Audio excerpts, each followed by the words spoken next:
guys, it's Cece, and welcome to my July wrap-up. This is possibly the largest wrap-up I've ever done, ever, in the history of my channel. I've done quite a few wrap-ups at this point, so yeah.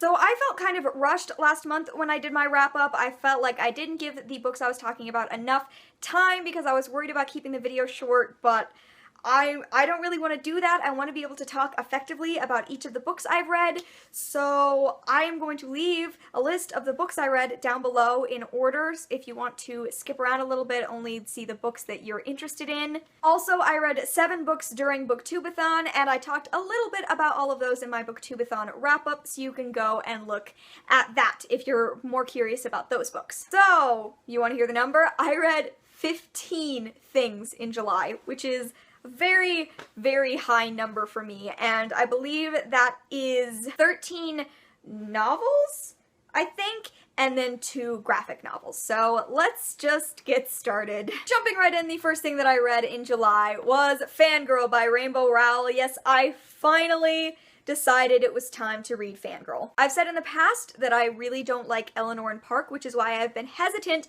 to pick up Fangirl. However, I was incredibly pleasantly surprised. This book follows a girl named Kath, her first year at college. She's always been really close with her twin sister, but then when they go off to college, her twin decides that she doesn't want to live with Kath, and so she kind of has to figure out college on her own. But Kath is also extremely obsessed with a book series called Simon Snow, which is clearly an interpretation of Harry Potter. And Kath writes fan fiction for that, and she has one of the most famous fics in the fandom. So this book, I was not prepared to like it, but it resonated with me so strongly in terms of remembering my first year of college. When I moved to college, I moved to the other side of the country, away from everyone that I'd ever known.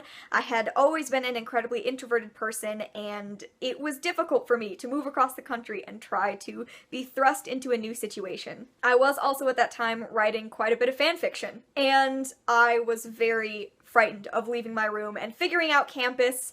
And it's really good that I met some amazing people the first couple of days I was at school, because it was a really scary experience. And all of those experiences were just reflected in this book so strongly, and I felt such a connection to the way that Kath was struggling. The message of this book is sort of that college is about reconciling your childhood self with your adult self and finding a new person that combines both of these ideas, and that was just such a beautiful message. A lot of people told me they didn't like the fanfiction in this book. However, it just reminded me so strongly of fanfiction that I have read and adored for years. It had all the same tropes, and it was sort of ridiculous, but it was stuff that I'd written, it was stuff that I'd read, and so I really enjoyed reading it. There were a couple of things that bothered me. For example, Kath does the thing that a lot of fanfiction writers do that annoys me, that she demonizes female characters for the sake of a male ship. That's like a small critique, but I hate that. Anyway, I did really enjoy this book. I gave it 4 stars. I just appreciated so many elements of it, and I connected to it a lot more strongly than I was expecting to, so yeah, 4 stars! Surprise! I really liked a Rowell book. Woo! The next book that I read in July was a reread for me, and that was Gone Girl by Gillian Flynn. This is one of my favorite books. It maintained the 5 stars I originally gave it back when I read it in, I want to say 2014. This is a thriller, and basically the premise is that it begins and it is about a man named Nick Dunn, and on the morning of his 5th wedding anniversary, his wife goes missing, and there is a search underway, and it seems like he is under suspicion. And that's all I want to say about this book. This is just one of my favorite books of all time. It is absolutely magnificent. I think that the writing is sharp. I think it is executed incredibly well. The detail that is in there is fantastic.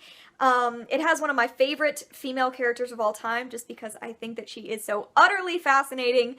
I am planning on using this to write my thesis, which is why it was a reread. Look at all these sticky tabs. Look at them all. It was fantastic. Loved it just as much the second time.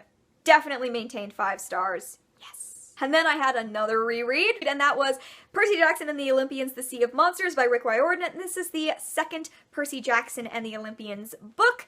I enjoyed this one. It, again, was really fun to reread, fun to rediscover the story. Still enjoy this one in the series in terms of all of the other books, and much like I think I'm going to be giving all of the books in the Percy Jackson series, I maintained my 4 stars that I gave it in junior high. It was just so much fun. The series is so much fun. Next up, I want to talk about Eon by Alison Goodman. I finally got to this chunker of a book. So this world is very interesting. This book follows a character named Eon, and most of Eon's life has been focused on studying to learn magic so that he can be chosen as the Dragon Eye. There are 12 energy dragons, and Eon wants to become apprentice to the Rat Dragon, I think is what I'm remembering. But the thing about Eon is that Eon is actually Iona, and the reason that she has hidden her identity is because in this culture, women are not allowed to practice magic, and they especially would not be allowed to have dragon magic or be trained to become one of the Dragon Eyes. So this book, I picked it up because it has so many things I love. Fantasy with a lead female character, dragons, magic, and I actually find the concept of female characters in disguise as men really interesting. I love the way that authors and just storytellers in general can work with that. And when I picked this up, it did remind me a lot of Mulan. Obviously, yeah. And I super enjoyed this book, actually. It is a long book. I want to say it's a little over 500 pages. I thought that the world was built in incredibly interesting ways. I loved the development of some of the characters, and Iona especially. It was so fascinating to watch because she has been raised in this culture where to be a woman is a negative, and so she is sort of hesitant to accept that part of her identity, and I loved the ways that that was explored. The ways that she tries to distance herself more and more from that identity. So all of those elements were really awesome. This is the first book in a duology. The second book is Iona, and I'm definitely going to be picking that one up. It surprised me. It was different. I loved the politics. I loved the side characters and Iona, and yeah, it was really, really interesting and different, and I gave it 4 out of 5 stars. Next up, I read a review book, and that was The Summer That Melted Everything by Tiffany McDaniel. I have done a full spoiler-free review of this book, so you can go and watch it. Watch me gush for a while because I absolutely adored this book. As a quick summary, it is about a small town in Ohio in the 80s, and one day a boy named Sal shows up claiming he is the devil. I loved it. The writing was beautiful, and you can go hear me talk a ton more about it in my review, but I highly recommend it. This was a debut for Tiffany McDaniel. It came out on July 26th. I highly encourage you to go pick it up, and I gave it 4.5 out of 5 stars. Next up is kind of a random pick. I grabbed the first volume of Hellboy. This one is The Seeds of Destruction by Mignola and John Byrne. I really love the first Hellboy movie. I've seen both of them. I prefer the first one, obviously. I think it's much stronger, but I have always been curious about the comics and the ways that the world is developed because I think mythology surrounding demons, sort of, and hell, I think it's really fascinating. I'm really into that kind of thing. So I had always wanted to see what this looked like in comic form. Unfortunately, I did not like it as much as I expected to. It bears a lot of similarities to the first Hellboy movie, like a lot of similarities, but I didn't feel that some of the relationships of the characters were established as well, and I felt I was leaning on the movie to determine those relationships. The art is really interesting. It is one of the things I really liked, and I think that it is a style that worked really well. And I believe I wound up giving this one like a 3 or a 3.5 star. So I'm glad I picked this up, but it just didn't impress me quite as much as I was hoping. Next I have 3 Truths and a Lie by Brent Hartinger. This is a new release YA book. It came out today, and I posted my review for it yesterday, hopefully. So you can go and watch my spoiler-free review of that. This book is just basically about 4 teenagers who go up to a cabin in the woods and everything kind of goes dramatically wrong. You know, people won't make it out, that kind of thing. I was excited about this book because it has a lead gay character, and I enjoy seeing gay characters in things that are more than just contemporary coming out books. But unfortunately, I didn't like this book at all. If you saw my review, you know that I gave it a 2 star. Really disappointing for me, unfortunately.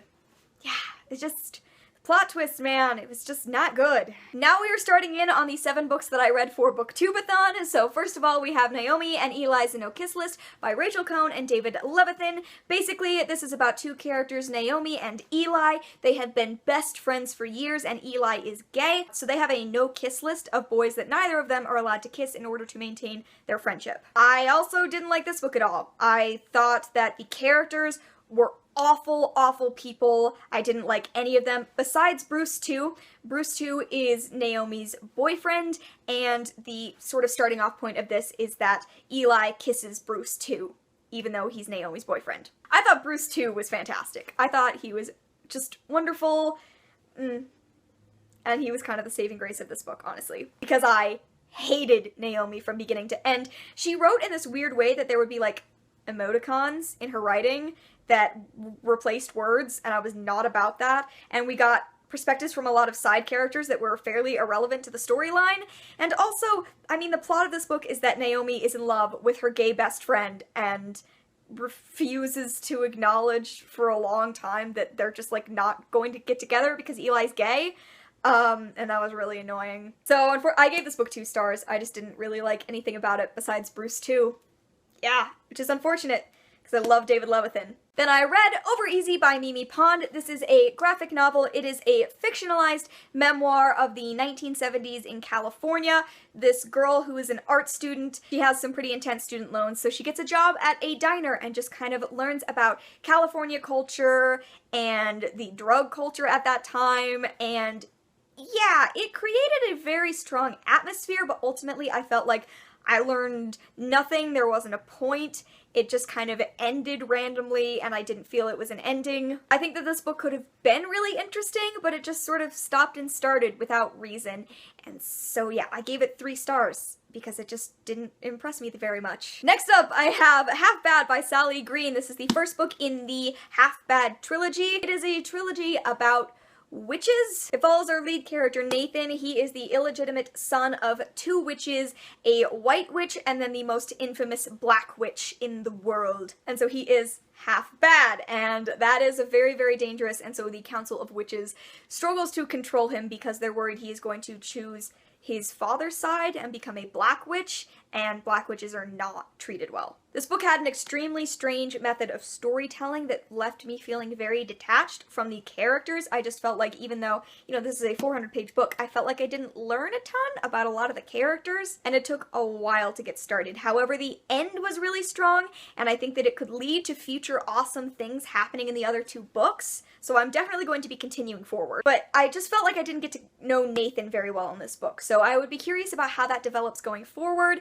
I wound up giving this book a 3.5 out of 5 stars. Next we have Annie on My Mind by Nancy Gardens, and it is about 2 girls falling in love in New York City in the 80s. This is famous as far as being a lesbian classic for being one of the few lesbian classics that's fairly happy, which is why I was curious about it, and I absolutely loved it. It just resonated with me very strongly. I wasn't expecting it to, but it ended and I was just really struck by it. It does have a lot of cliched elements. It is kind of silly in the way that it is written, but the romance between the 2 girls is just lovely to read, and that was really fun. It takes place in a lot of places in New York City that I have been, and that was also very fun for me. And I think that it walked a very good line between being realistic for the time period and also being just a happy book, like, thank God. So I definitely really enjoyed this book. I gave it 4 out of 5 stars as well. It is a mix between my critical reading as well as how much I enjoyed it, and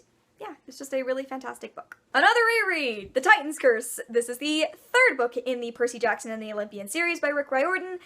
Like the second one, like the first one, I gave it 4 stars again. This introduces a ton of new characters to the series, and I didn't like that as much the first time I read it, but now rereading it, because I already know who they are, I enjoyed them a lot more. It was fun, it was funny, just like the others, but this is also the one where I think it starts to get a bit more serious in terms of some of the bigger things going on. So yeah, still really enjoyed it, 4 out of 5 stars, and I'm already starting on the Battle of the Labyrinth. Next up, Amy and Roger's Epic Detour by Morgan Matson. This is another book that is a YA contemporary that I wasn't really expecting to enjoy and completely enjoyed. It is about a girl named Amy, and sometime recently her father has died, and so her mother is moving them from California all the way to the other side of the country to Connecticut. And she wants Amy to drive there, but for reasons that Amy doesn't really talk about for a while, she refuses to drive, and it has something to do with her father's death. So she is driving out to Connecticut with a boy named Roger, because he also has to get to the West Coast, and he is there to just lend a hand. I was expecting this book to be so much more focused on the romance than it was, and I was so gleefully surprised that it didn't. This book has a lot of multimedia elements, such as playlists, travel diary entries, pictures, and that that kind of thing mixed in with the regular narrative, and that was so much fun. Like, even receipts from gas stations, I learned about the characters through them. Morgan Matson did go on the actual road trip that they went on in this book, which I think is awesome. I loved the romance. I loved Amy as a character, and I loved how much we got to see her develop over time. And I mean, this book got me to cry at the end. Also, this book got me totally psyched to go on a road trip, which is, you know, it's relevant because I'm actually going to be driving to California in just a couple of days from Utah, which is a very long trip, but we do it every few years, so it's like I've done it before. But this book got me excited to go on that road trip. I really liked it. I really liked the romance, even though it was just kind of laced through there. Super enjoyed this book. It completely surprised me, and I gave it 4 out of 5 stars. Next up, Challenger Deep by Neal Shusterman. This is a very strange book. It's about a boy named Caden Bosch, who I believe is schizophrenic. I believe that's what we're told. It is somewhat taking place in the real world as he's experiencing this, and then a lot of it, most of it takes place within his own head, which is how he is figuring out his own brain, and it's all set on this odd pirate ship. This was such an interesting read. It has almost magical realism elements to it because it is inside a character's head for so much of the story, but that was really interesting to figure out as you went along. I think what determined the tone of this book for me is a quote that I just want to read out because I just think it says so much about the story. So it says, the fear of not living is a deep, abiding dread of watching your own potential decompose into irredeemable disappointment when should be gets crushed by what is. Sometimes I think it would be easier to die than to face that because what could have been is much more highly regarded than what should have been. Dead kids are put on pedestals, but mentally ill kids get hidden under the rug.